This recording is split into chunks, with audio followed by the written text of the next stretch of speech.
ETF index mutual funds నేర్చుకుని stock మార్కెట్లో రాణించాలనుకుంటున్నారా? వెంటనే ఈ నెంబర్కి కాల్ చేయండి. Welcome to our channel. ఈరోజు నాతో పాటు ఉన్నారు స్టోరీ టెల్లర్, సంస్కృత్ టీచర్ రమగారు. నమస్తే రమగారు. నమస్తే జయ. రమగారు, ఇప్పుడు చూసుకుంటే నిజం చెప్పాలంటే మనం మాట్లాడేదానికి అంటే కనెక్షన్ అది ఎంతవరకు ఉంటుందో నాకు తెలియదు. కానీ ఒకప్పుడైతే జాయింట్ ఫ్యామిలీస్ ఉండేవి. అమ్మమ్మ, నాయనమ్మలు, తాతయ్యలు, మేనత్తలు, పెద్దమ్మలు మొత్తం కలిసి ఉండేవాళ్ళు. ఇప్పుడు చూసుకుంటే అలా లేదు. వైఫ్, హస్బెండ్ అండ్ ఇద్దరు పిల్లలు ఉంటే ఇద్దరు, లేదంటే ఒకళ్ళు. కానీ ఊళ్ళల్లో ఉంటారు కదా మన తాలూకు వాళ్ళు. అలాంటి వాళ్ళు ఉన్నప్పుడు జనరల్గా మనం పిల్లల ముందు ఏం చేస్తూ ఉంటామంటే వాళ్ళు అలా చేశారు, ఆ ముసలోళ్ళు ఇలా చేశారు, లేకపోతే వీళ్ళు ఇలా బిహేవ్ చేస్తారని మనం మాట్లాడుకుంటూ ఉంటాం పిల్లల ముందే. ఆ ఇన్ఫ్లుయెన్స్ పిల్లల మీద పడుతుంది కదా. ఇవంటే నేను కొన్ని చోట్ల గమనించానన్నమాట ఇలాంటి విషయాల్ని. మనం పిల్లల ముందు మన అమ్మా నాన్నలను లేకపోతే మన అత్తయ్య మామయ్యలను మనం మాట్లాడుకుంటూ ఉంటుంటే పిల్లలు గమనిస్తారు. రేపటి రోజున మళ్ళీ అది మనకి రిపీట్ అయ్యే ఛాన్సెస్ ఉంటాయి కదా. సో పిల్లల ముందు పెద్దవాళ్ళ గురించి మనం ఏ విధంగా బిహేవ్ చేయాలి అంటే ఇక్కడ 3 జనరేషన్లు. అటు మన పెద్దవాళ్ళు అంటే మన అమ్మా నాన్న, లేకుంటే మన అత్తయ్య మామయ్య, మనం, మన పిల్లలు. ఈ 2 జనరేషన్లకి మధ్యలో మనం ఉన్నాం. సో మనం ఏ విధంగా ఉండాలంటారు? పెద్దవాళ్ళని గౌరవించాలి. Yes, exactly. పెద్దవాళ్ళని గౌరవించాలంటే పిల్లలకి నేర్పించాలని మీ ఉద్దేశం కదా. ముందు మనం నేర్చుకోవాలి కదా. 100% కదా. మీరు ఎప్పుడూ చెప్పే మాట. పెద్దవాళ్ళని గౌరవించాలంటే ఇప్పుడు చూడండి, తాత బొచ్చే తరతరాలు అంటారు. ఎప్పుడైనా విన్నారా మీరు? విన్నాను. ఈ తాతని మనం ఏం చేస్తామో రేపొద్దున మనం దాన్నే తీసుకుంటాం అంతే. ఇప్పుడు నీకు గౌరవం కావాలంటే నువ్వు గౌరవించాలి మొదట. నువ్వు చెయ్యనిది నీ తర్వాత తరం నుంచి మనం ఎలా ఎక్స్పెక్ట్ చేస్తాము? చూడండి జయ, మొక్కలకి నీళ్ళు పోస్తే పువ్వులు పూస్తాయి, పోయకపోతే వాడిపోతాయి. ఇంకేముంది, తర్వాత ఇక చెట్టే లేదు అక్కడ కదా. ఇప్పుడు మనం కలకాలం ఉండాలి, మనకి గౌరవం లభించాలి, మన తాలూకు ఆత్మ సమానం మనతోటి ఉండాలంటే మన పైనున్న వాళ్ళకు కూడా ఇలాంటిదే ఉందనే సంగతి మనం గుర్తించాలి, పిల్లల్ని గుర్తించేలాగా చెయ్యాలి. మొట్టమొదట పిల్లల్ని, పెద్దవాళ్ళని కేవలంగా ముసలాళ్ళు అని అనడం మానేయాలి. అసలు అది మంచి పదమే కాదు. నిజానికి ఆ ముసలాళ్ళే. విన్నారా రమ్మగారు ఈ మాట? ఎందుకు వినలేదు, ఎప్పుడు వింటాను నేను చాలా తరచుగా. ఎవరైనా ముసలిది అలాంటి పదం వింటే నాకు చాలా కష్టంతో వస్తుంది. ఎలా అంటారు అంత మాట? మన అమ్మనో నాయనమ్మనో ముసలిదనేస్తామా? నాకు చాలా కష్టం జయ, నాకు నచ్చదు. ఎవరైనా ఓల్డ్ ఏజ్ పీపుల్, పెద్దవాళ్ళు, వాళ్ళు చాలా పెద్దవాళ్ళు, ముసలాళ్ళు అనే పదం నేను వాడను. నాకు ఎవరైనా వాడిన అవమానకరంగా అనిపిస్తుంది. అంటే మన భాషని బట్టి కూడా ఉంటుంది. గ్రామ్యాలు ఉంటాయి, కొన్ని పల్లెటూళ్ళల్లో అలాంటి పదాలు వాడతారు. సిటీలలో వాడితే ఎలాగా? అదొక చులకన భావంలాగా. చులకన వెంటనే ఈ పెద్దవాడికి వీళ్ళు ఏ గౌరవము ఇవ్వలేదు అని అనిపించేస్తుంది. నా మటుకు నా ఉద్దేశం అలాంటిది. నాకు నచ్చదు ఎవరిని ముసలాళ్ళు అంటాం అనే మాట. నాకు అసలు ఆ వర్డే నాకు నచ్చుబాటు కాదు. ముసలితనం ఎవరికి వస్తుంది?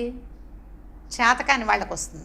ఏది చేతకాంతనో, మనకి ఏ పని చేత కాకపోతే అది ముసలితనం. ఎంతో కొంత పని చేయగలిగి, ఎంతో కొంత మంచి మాట చెప్పగలిగి ఉంటే వాళ్ళకి ముసలితనం రాలేదనే అర్థం. ముసలితనం అంటే పూర్తిగా డిజేబిలిటీ. వాళ్ళ మంచా నుండి నోరు వాయి కదలదు. ఏమి ఎవరితోటైనా చేయించుకోవాల్సి వస్తే పోని వాళ్ళని గురించి చులకనగా మాట్లాడిన ఒక సందర్భంలో అయ్యో పెద్దవాళ్ళని ఇలా అనేస్తున్నారే అనిపిస్తుంది. కానీ కొంత మటుకు ఓకే. అంతేగాని శుభ్రంగా తిని తిరిగి వంట చేసి పెట్టి వీళ్ళకి నీళ్ళు పోసి అన్నీ చేసి నా అమ్మమ్మల్ని నాయనమ్మల్ని కూడా ముసలిదనేస్తారా? అలా ఎలా అంటావు? ఇప్పుడు నువ్వు అంటావు మీ నాయనమ్మని, రేపు నువ్వు అవ్వవా నాయనమ్మ? అవుతాం కదా. ఖచ్చితంగా అవుతాం కదా. దివాళి ఇంతే ఉన్న పిల్లాడు పెరిగి పెరిగి పెద్దవాడు అవుతాడు. వాడు పెరిగితే అమ్మలు పెరగడం మానేస్తారా? పిల్లాడికి 25 ఏళ్ళు వస్తే తల్లికి 50 ఏళ్ళు రావా? తర్వాత ఇంకో 25 ఏళ్ళు రావడానికి ఎంత టైం పడుతుంది? సింపుల్గానే అయిపోతుంది. ఇప్పుడు వృద్ధుల్ని గౌరవించాలి అంటే జయ, మనకి తెలియని చాలా విషయాలని పెద్దవాళ్ళు తెలుసుకుని ఉండగలుగుతారు. ఇప్పుడు మనం ఒక 25 ఏళ్ళ అమ్మాయికి ఒక పాప పుట్టింది. పిల్ల ఏడుస్తుంది, దగ్గుతుంది, తుమ్ముతుంది, సడన్గా వామిట్ చేసేస్తుంది, మోషన్స్ అయిపోతాయి. దేనివల్ల అవుతున్నాయో ఈ అమ్మాయికి తెలియదు. ఎందుకంటే ఇది పిల్లల్ని పెంచే విద్య నేర్చుకోలేదు కదా. పిల్లల్ని పెంచే విద్య ఎవరికి వస్తుంది? ఆల్రెడీ పెంచిన వాళ్ళకి వస్తుంది. అది స్కూళ్ళల్లో చెప్పే చదువు కాదు, కాలేజీల్లో నేర్చుకోగలిగే విద్య కాదు, అనుభవం వల్లే వచ్చేది. కాబట్టి మనకంటే ముందు తరానికి మనని పెంచిన అనుభవం ఉంది. కాబట్టి ఇప్పుడు ఏ అమ్మమ్మో నాయనమ్మో ఉన్నారనుకోండి, మనకు అమ్మమ్మ కాదు, మన పిల్లాడికి అమ్మమ్మ, మన అమ్మ ఉన్నా కూడా కంగారు పడకూడదు నాయన, పాలు పర్వాలేదు, పాలు కొంచెం ఎక్కువైనాయి అందుకని కక్కేశారని చెప్తారు. లేదా ఈ పిల్లాడు కక్కేయంగానే ఈ తల్లి గాబరా పడిపోయి ఏడ్చేసి గల్లంత చేసి భర్త ఎక్కడైనా ఆఫీసులో ఉంటే వాడికి ఫోన్ చేసి వీళ్ళిద్దరూ పరిగెత్తుకుంటూ వెళ్ళి బోల్డ్ అనే హాస్పిటల్స్ ఉన్నాయి మనకి, పరిగెడితే వాళ్ళు సింపుల్గా 50,000 25,000 పుచ్చుకుని 3 రోజులు పిల్లవాడి ముక్కులోకి పాలు వెళ్ళిపోయినాయని అట్ట పెట్టుకుంటారు. ప్రతిసారి విపత్కర పరిస్థితులు రావు జయ. అప్పుడప్పుడు రేర్గా లంగ్స్లోకి పాలు వెళ్ళిపోవడం లాంటిది జరుగుతుంది, కానీ ఎవ్రీడే కాదు. ఈ రోజువారీ వచ్చే ఈ విపత్తులు, ఈ ఇక్కట్లు, వీటి నుంచి మన ఎవరు రక్షిస్తారు? మన ముందు తరం వాళ్ళే రక్షించగలుగుతారు. ఈ ఒక్క పాలు తాగడం కక్కేయటమే కాదు, ఒక 10-15 ఏళ్ళు వచ్చేదాకా ఆ పిల్లలకు వచ్చే కడుపు నొప్పులు, వీపు నొప్పులు, మెడ నొప్పులు, కాలు నొప్పులు, దెబ్బ తగిలితే దెబ్బ తగిలింది రక్తం వస్తుంది, మనమైతే ఏం చేస్తాం, అమ్మో ఇంకేముంది పిల్లని ఎత్తుకోవడం, పరిగెత్తుకుంటూ హాస్పిటల్కి పరిగెత్తేసేయటం. మనం అంటే నేను పరిగెత్తాను, నాకు కొంచెం అనుభవం ఉంది, నేను పరిగెత్తట్లేదు, కొంచెం పరిగెడతారు. అదే అమ్మమ్మ ఎవరన్నా ఉన్నారు, అంత కంగారు లేదమ్మా, చిన్నగానే ఉంది, కొంచెం పసుపు వేద్దాం, కాస్త కట్టుకడదాం, పిల్లాడి కాలు పైకి పెట్టి కాసేపు ఉంచితే సరిపోతుంది. ఏదో కమ్ముకు దెబ్బ తగిలింది, నెత్తురు రాలేదు, కాలు వాపుగా ఉంది, అది ఎముక విరిగిందా లేదా అనేది నీకు తెలియదు, కానీ మీ అమ్మకి తెలిసేందుకు అవకాశం ఉంది. మనకు తెలీదు, అమ్మలకి ఎందుకంటే మనకంటే హెచ్చు ప్రపంచాన్ని, హెచ్చు పిల్లల్ని, హెచ్చు జీవితాన్ని వాళ్ళు చూసుంటారు. కాబట్టి మనకంటే అనుభవం ఉన్న వాళ్ళని గౌరవించాలా వద్దా జయ? 100% కదా. ఇప్పుడు మన ఆఫీసర్ని మనం గౌరవిస్తున్నామా? మన పైనున్న వ్యక్తిని, ప్రభుత్వ ఉద్యోగులు కావచ్చు, ప్రైవేటు ఉద్యోగులు కావచ్చు, నువ్వు ఒక ఉద్యోగం చేస్తే సాఫ్ట్వేర్ ఉద్యోగి, నీ టీం లీడర్ని గౌరవించాలా? ఎందుకు? వాడు ఇలాంటివి కొన్ని చేసి వాడు లీడర్ అయ్యాడు కాబట్టి, అంతేనా? సో ఇప్పుడు ఇలాంటివి చేసి మన ముందు లీడ్ చేయడానికి ఉన్న వ్యక్తుల్ని మనం గౌరవించాలి. నువ్వు ఎలా గౌరవిస్తావో నీ పిల్లలు కూడా అలాగే గౌరవించడానికి నేర్చుకుంటారు కదా. అయితే ఈ పెద్దవాళ్ళ మీద ఒక కథ ఉంది జయ. ఇది రాజుల కథ, పురాణ కథ అని అనడానికి లేదు. మీరు పురాణం కథలు చెప్పమంటున్నారు కానీ ఇవాళ కుదరలేదు, నెక్స్ట్ టైం చూద్దాం. ఈ ఒక రాజుగారు ఒక 25-30 సంవత్సరాల వయసు రాగానే ఆయన రాజు అయ్యాడు. వాళ్ళ నాన్న అంటే భలే విసుగుట ఆయనకి. ఆయన ఎంతసేపు అది చేయదు, ఇది చేయదు, అదేమిటి అక్కడ డబ్బులు పెట్టేసావు, ఇక్కడ ఇలా ఎందుకు చేసేసావు, అలా సతాయించేవాడు. ఒకరోజు చాలా క్రోధంతో ఇతను ఏం చేశాడు, వాళ్ళ నాన్నని చంపేశాడు. వీడు దుర్మార్గుడు అంటే పూర్తి స్థాయి దుర్మార్గుడు కాదు, వాడు రాజుగా మంచివాడే పాపం. కానీ ఏంటంటే ఈ అవతల వాడు ఇచ్చే అనుభవపూర్వకమైన సలహాలను తీసుకోవటం అతనికి ఇష్టం లేకపోయింది. అప్పుడు ఏం చేశాడు, అప్పుడు అనుకున్నాడు, మా నాన్న నన్ను సతాయిస్తున్నాడు, ఈ ఊళ్ళో ఉన్న కుర్రాళ్ళందరి నాన్నలు వాళ్ళని సతాయిస్తూనే ఉంటారు, కాబట్టి ఈ నాన్నల రాజ్యాన్ని తీసేయాలి పూర్తిగాని ఒక చాటింపు వేయించాడు. అందరూ 60 ఏళ్ళు దాటిన ప్రతి వృద్ధుడు మరణించాల్సిందే, వాడిని ఉంచకూడదు. 55+ అయిందంటే వాడు తీసేసేయాలి అని చెప్పి మొత్తం పెద్దవాళ్ళందరినీ దేశ బహిష్కారం చేసేశాడు. కొంతమంది ఏం చేశారంటే ఈ రాజుగారి ఆజ్ఞకి లోబడి పాపం నాన్నల్ని చంపుకున్నారు. కొంతమంది పక్క వాళ్ళకి పంపేశారు. ఈ రాజ్యంలో ఓన్లీ కుర్రాళ్ళు మాత్రం మిగిలారు. రాజుగారికి 30 ఏళ్ళు ఉన్నాయి. ఈ దేశంలో ఉన్న 60 ఏళ్ల నాన్న ఉన్నాడంటే న్యాచురల్లీ వాడికి 30-40 ఏళ్ల కొడుకులే ఉంటారు. 55 ఏళ్ళంటే ఇంకా కొంచెం చిన్న కొడుకులు ఉంటారు. నాన్నని తీసేశారు, కుర్రాళ్ళు మిగిలేరు. సరే అందరూ కుర్రాళ్ళే ఉన్నారు. మంచి ఎక్కడ చూసినా యంగ్ బ్లడ్ బాగా ఉత్సాహభరితంగా కనపడుతూ ఉండేది, బాగుంది. ఒక 6 నెలలు 10 నెలలు గడిచినాయి. ఏవో పంటలు వేశారు, పండినాయి. ఇలా 2 ఏళ్ళు 3 ఏళ్ళు గడిచిపోయింది. ఒక 4-5 సంవత్సరాల తర్వాత వీళ్ళకి కొంచెం విత్తనాలు అవి తక్కువైనాయి. పంటలు వేసుకోవాలి కదా ఎవరైనా, అప్పట్లో కూడా ఆహార ధాన్యాలు ఎవరైనా పండించుకోవాల్సిందే. అయితే ఈ ఆహార ధాన్యాన్ని నిల్వ చేయటం ఎలాగో వీళ్ళకి తెలియలేదు. ఆహార ధాన్యాన్ని నిల్వ చేసుకుంటున్నారు. ఈ నిల్వ చేసుకున్న ధాన్యాన్ని విత్తనాలకు వేస్తే అవి మొలవట్లేదు. అప్పుడు వాళ్ళలో ఒక 40 ఏళ్ళు దాటిన వాడు ఏం చెప్పాడంటే, మా నాన్న ఏదో చేసేవాడండి, ఈ ధాన్యాన్ని నిలవబెట్టడానికి ఏదో మెథడ్ ఉంది, మనకు తెలియక ఇవే వేసుకుంటాం. మొదటి సంవత్సరం 1000 బస్తాలు పండింది, తర్వాత 1000, తర్వాత 100కి దిగిపోయింది. 30 బస్తాలు రాబడి తగ్గిపోయింది. ఆహార ధాన్యాలు లేవు. ఈ గింజ ఎలా నిలవబెట్టుకోవాలో అందరూ కుర్రాళ్లే, ఒకడికి తెలియట్లేదు. అనుభవజ్ఞులు ఒకడు కూడా లేడు. అయితే ఆ రాజ్యంలో రాజేష్ అని ఒక పిల్లవాడు ఉన్నాడు. వాడు ఏం చేశాడంటే, 25 ఏళ్ళ వాడే, వాళ్ళ నాన్న అంటే వాడికి చాలా ప్రేమ. అమ్మ లేదు, నాన్నే పెంచాడు. అందుకని వాళ్ళ నాన్నని తమ ఇంట్లోనే పశువుల కొట్టానికి కింద ఒక గోడౌన్ లాంటిది చేసి వాళ్ళ నాన్నని అందులో దాచిపెట్టాడు. రాజుగారికి తెలియకుండా. రాజుగారికే కాదు, పక్క ఇళ్ళ వాళ్ళకు కూడా వీళ్ళింటో నాన్న ఉన్నాడంటే వాడు చెప్తాడు తీసుకెళ్ళి. అందుకని ఈ నాన్నని దాచిపెట్టాడు. దాచిపెడితే వీడు ఎవ్రీ ఇయర్ పంట ఏదో పండంగానే మొదటి విత్తనాలు నాన్న దగ్గరికి పట్టుకెళ్ళిచ్చేవాడు. నాన్న ఏం చేసేవాడో దాచిపెట్టేవాడు. మళ్ళీ వీడు పంట వేసే టైంకి నాన్న ఇదిగో ఈ విత్తనాలు తీసుకెళ్ళి చల్లరా అని ఇచ్చేవాడు. వీడు చల్లుకునేవాడు. వీడి పంట మాత్రం శుభ్రంగా వచ్చేది.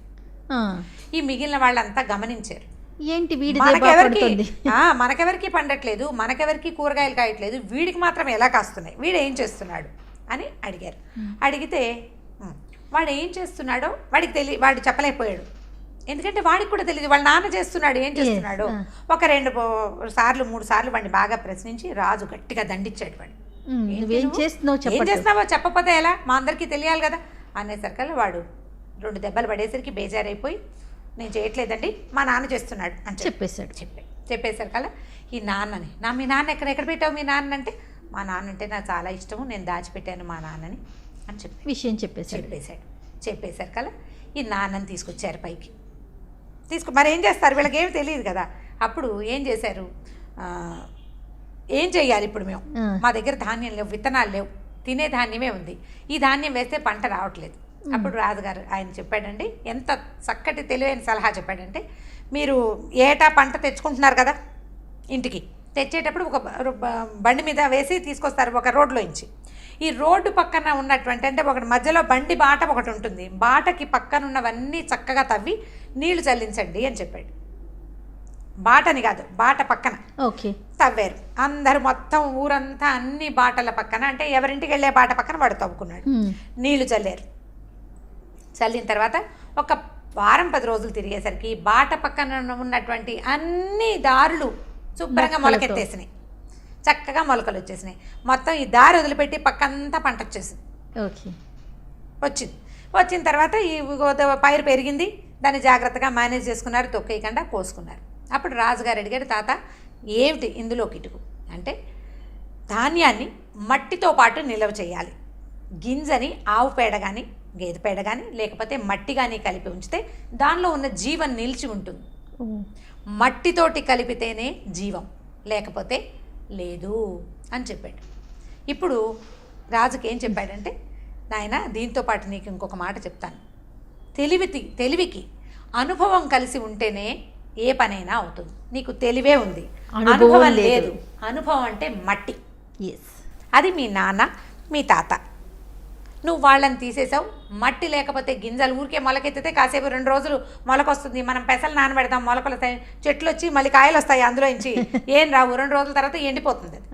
దాన్ని అదే కనుక మీరు ఒక కుండీలో పెట్టండి, చక్కగా మొలకెత్తి 10 రోజుల్లో అంత మొక్క వస్తుంది. మట్టి మంచిదైతే పెద్ద మొక్క వచ్చి అందులో నుంచి కాయలు కూడా వస్తాయి. ఇలా చెప్పాక అప్పుడు అతను చాలా దుఃఖపడి, రాజు అయ్యో నేను ఇంత పొరపాటు పని చేశాను, అనుభవజ్ఞులందరినీ దూరం చేసుకున్నాను అని బయట ఊళ్ళకి చంపేసిన వాళ్ళని తెచ్చుకోలేరు, బయట ఊరికి పంపించినటువంటి పెద్దవాళ్ళందరినీ మళ్ళీ తన రాజ్యానికి ఆహ్వానించి, అయ్యా మీ అనుభవంతో మా రాజ్యాన్ని ముందు నడిపించండి, మాకు పంటలు పండించే ప్రయత్నం చేయండి అని చెప్పాడు. సో ఇప్పుడు అనుభవజ్ఞులు ఖచ్చితంగా దేనికైనా అవసరం. అనుభవం ఉన్న వాళ్ళని గౌరవిస్తేనే. ఇప్పుడు మీరు చూడండి జయ, సాఫ్ట్వేర్కి మన అమ్మమ్మ ఏ రకంగా సహాయం చేస్తుంది, ఏం చేయదు. మీరు సాఫ్ట్వేర్ ప్రాజెక్ట్ చేస్తున్నారు, అమ్మమ్మ అనుభవజ్ఞరాలు అమ్మమ్మని, అమ్మమ్మ ఇప్పుడు ఏం చేయాలన్నట్టు ఆవిడ ఏమైనా చెప్తుందా? ఏదో మధ్యలో కాఫీ టీ అందించమంటే కాఫీ టీ ఇస్తుంది, నువ్వు అలసిపోతే దానికి ఏం చేయాలో చెప్తారు తప్ప, నువ్వు దిగులు పడితే దానికి ఏమి ఒక మంచి మాటలు చెప్పి నాయన అట్ట కాదురా, ఇదిరా రామాయణం చదువు, భారతం చదువు, ఇది మంచి మాటలు చెప్తుంది. నీకు ఓపిక లేనప్పుడు నెత్తో తలో రాసి కాస్త ఇదిగో ఈ కొబ్బరి నీళ్ళు తాగు, ఈ కొబ్బరి మాత్రం వేసుకో అని మంచి చెట్లు చూడగలరు. మంచి ఇప్పుడు మనం ప్రతివాడు మెషిన్ లాగా పని చేయలేడు కదా. మెషిన్కి అయితే నూనె వేస్తే 2 చుక్కలు నూనె వేస్తే మెషిన్ నడుస్తుంది. మనుషులకి స్వాంతన కావాలి, దేని నుంచైనా అలసట నుంచి విముక్తి, మనసుకైనా శరీరానికైనా. మనతో పాటు మన పెద్దవాళ్ళు ఉంటేనే అది సాధ్యపడుతుంది. కాబట్టి మనం స్వాంతన పొందటానికి, మనం సంతోషంగా ఉండాలంటే మన పెద్దల్ని గౌరవించి మనతో పాటే ఉంచుకోవాలి. కాస్త విసిగిస్తారు పెద్దవాళ్ళు ఉండేసరికి, కొంచెం అంటే ఇప్పుడు పిల్లలు మారిపోయారని వాళ్ళు రకరకాల అంటుంటారు కదా, మాకు టీవీ లేవు, ఇప్పుడు ఎంతసేపు టీవీలు పుచ్చి కూర్చుంటున్నారు, పిల్లలు ఫోన్లు పుచ్చి కూర్చున్నారు, తిడుతూ ఉంటారు. తిట్టు కూడా మనకు దీవెనగానే ఉంటుంది కదా. పెద్దల మాట చద్దన్న మూట అన్నారు. కాబట్టి చద్దన్న మూటని మన పక్కనే ఉంచుకుంటే ఆకలేసినప్పుడు కొంచెం ఒక ముద్ద తీసుకుని. చక్కని ఉదాహరణలతో ఎంత చక్కని స్టోరీస్ చెప్తున్నారు అమ్మగారు మీరు. నిజంగా అంటే యాక్చువల్గా ఇది పిల్లలకి కాదండి, మా జనరేషన్ కూడా నేర్చుకోవాల్సిన విషయాలు ఇవన్నీ కూడా. థ్యాంక్ యూ అండి, thank you so much. Thank you Jaya. ఈ వీడియో కనుక మీకు నచ్చినట్లయితే లైక్ చేయండి, షేర్ చేయండి. మరిన్ని వీడియోస్ కోసం మా ఛానల్ని సబ్స్క్రైబ్ చేయండి.